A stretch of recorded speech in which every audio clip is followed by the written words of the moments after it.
สวรรค์ทินนี้อุดมสมบูรณ์พูนพันธุ์พืชธัญญาหา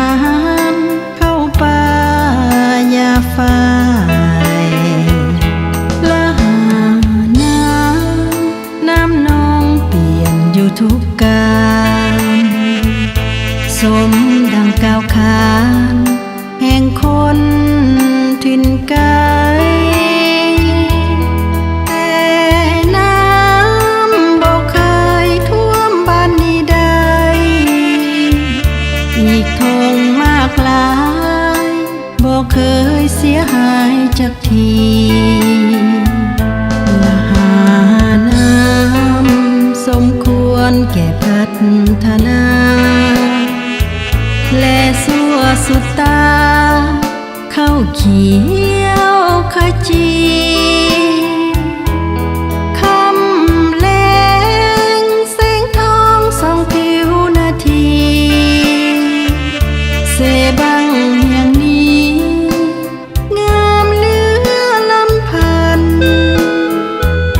ละหาน้ำเจ้างามดังคำลือสา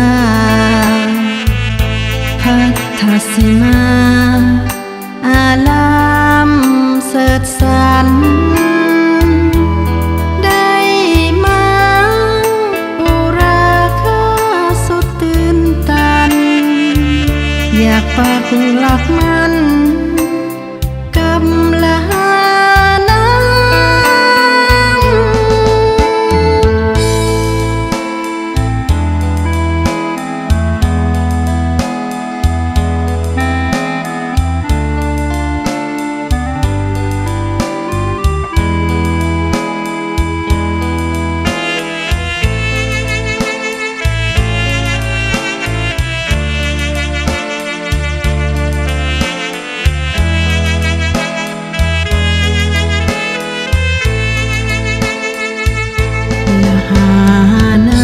ำสมควรแก่พั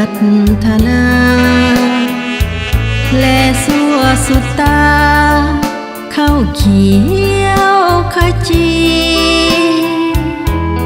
คำแลงแสงทองส่องผิวนาที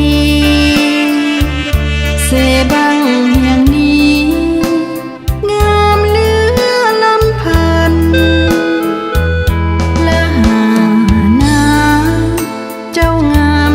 คำลือสาพัทสิมาอาลามเสดสรรได้มาอุราคาสุดตื่นตันอยากปักหลักมา